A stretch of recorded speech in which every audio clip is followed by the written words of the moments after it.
Hello and welcome to Beaver Hunter scale models. I painted these beautiful old Verlinden Paratroopers some time ago and I think they deserve a small vignette. So today I want to show you how I did build this using a picture as a reference I found online. I started with measuring the diameter of the base and arranging my foam cutter.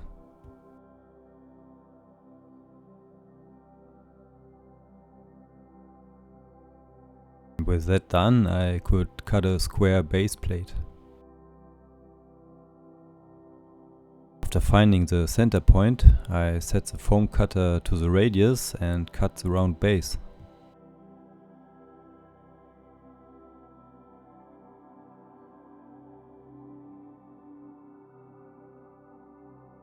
I wanted to recreate the front of the building you can see in the reference picture. And for that I needed a back piece with a round backside. So I attached it to the base to cut it at the same radius.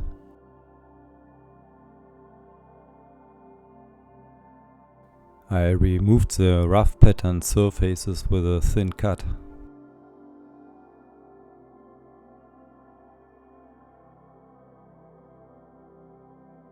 Then I cut a narrow piece to serve as a sidewalk in front of the house.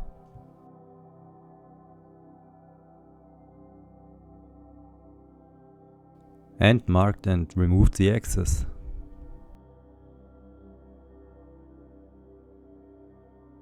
I wanted to raise the part that serves as a building a bit, so I cut another piece of styrofoam and roughly shaped it.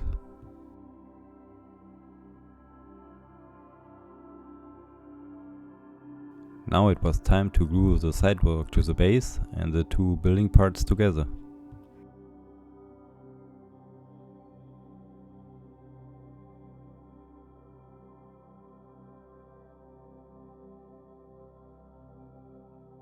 To start modeling the sidewalk, I marked the curbs and cut them out with a sharp hobby knife.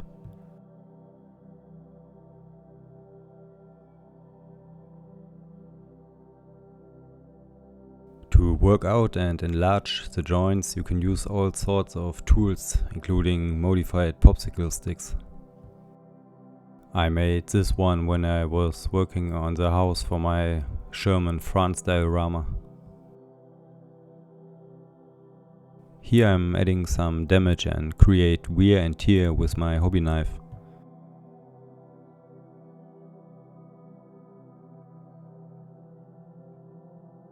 Crumpled aluminum foil is great for giving the surface an irregular stone-like look.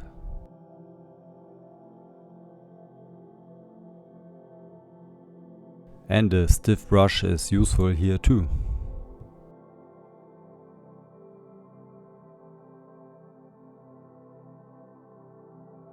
Now I could place the Juweela cobblestones. I like to do jobs like this stone by stone to achieve an individual and unique result.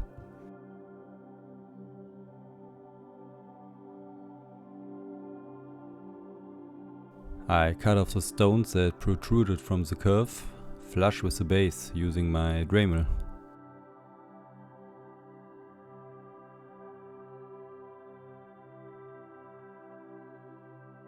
Here I cut off the overhang of the upper house part and adapt it to the round shape of the backside.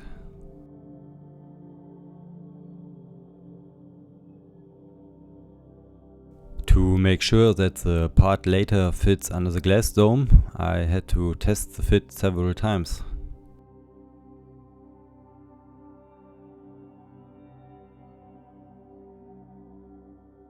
To match the pose of the figures, I wanted to show the building slightly damaged, and here I carve some plaster exposed bricks into the foam. I used a self-made template out of cardboard where I marked the dimensions of the bricks. It's much faster that way.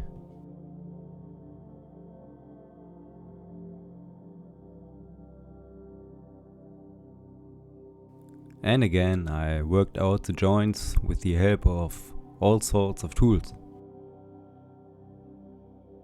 Here adding damage with tweezers.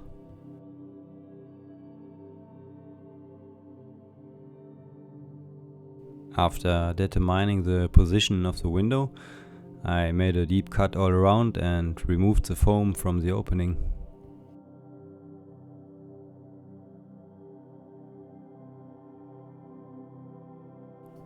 To create the natural stone frame around the window, I cut several thin strips of foam and made the stones out of them.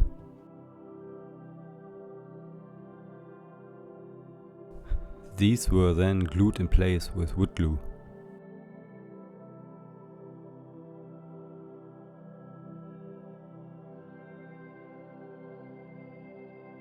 Windowsill and lintel.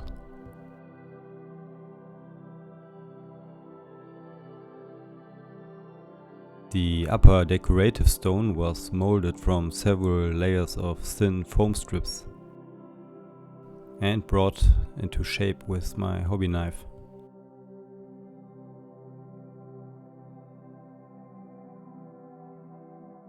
Here I'm reworking the joints with a dental tool.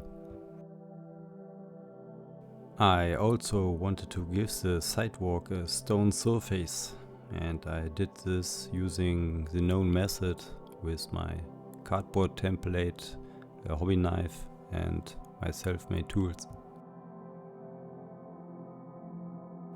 If you like what you see and hear, I would be really happy if you consider subscribing and give me some feedback.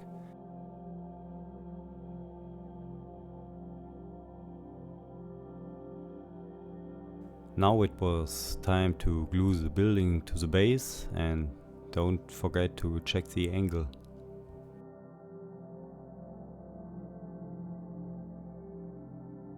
I used balsa wood to recreate the signposts from the picture.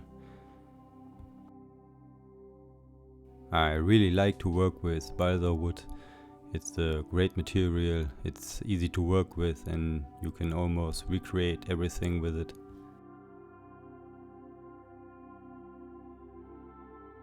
I glued them together with super glue because wood glue would ripple the thin wood.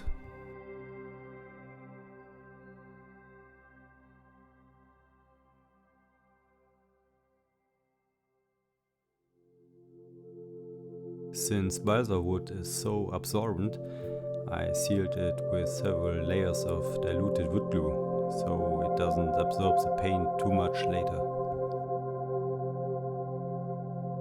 I designed and printed the oval sign and the window frame with my PLA 3D printer. And of course some sanding was needed because of the not so perfect surface. But I think it's an improvement compared to building these from balsa wood. And don't forget to make sure they fit before you move on to the painting stage. Yep, that will work. The sides were very uneven due to the foam cutter and had to be plastered with ready-made spatula.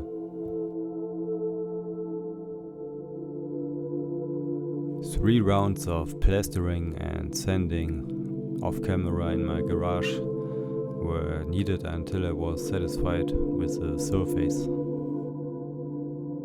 Here I use it diluted with water to apply to the uneven surface on the top. And I think, although not perfect, I'm satisfied with the result. Seems like I'm no spatula ninja. All foam surfaces have been coated with several layers of diluted wood glue to make them more resistant and easier to paint. Foam can really act like a sponge when painted, and it's definitely better to seal it with some wood glue. When the wood glue was dry, I could use some acrylic wood putty to plaster the facade of the house. This stuff is great for adding texture to surfaces, and You can dilute it with water and shape it with a stiff brush, for example. But it also dries very quickly and you should only work on a small section at a time. The brushes can be cleaned with water when you finished your work. Once the facade had dried, I was able to fill the joints and the paving stones with Juweela's jointing material. I removed the excess with a soft brush,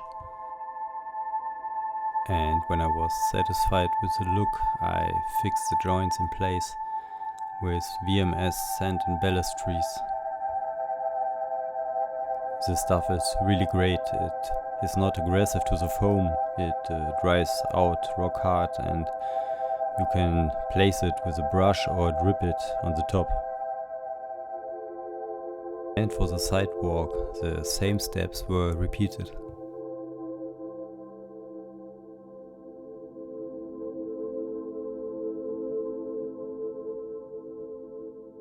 Since the surface of my PLA print was not very fine, I had to smooth it out with putty.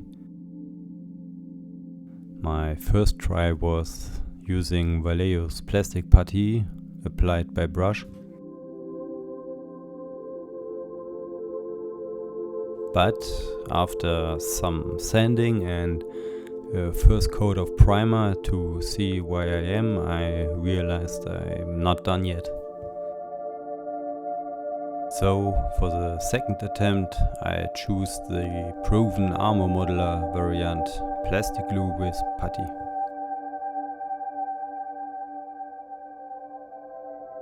And after some more sanding and another coat of primer, this is not perfect, but I guess this will do. And with that, the construction phase of this project is complete. I'm sorry that I don't have any video footage of the finished base, but this project developed a little differently than expected and unfortunately it was too late by then. Anyway, I hope you liked what you saw, and in the second part we will paint this baby. I'm looking forward to your feedback and hope you like my new way of video presentation, and see you soon, hopefully, and stay safe.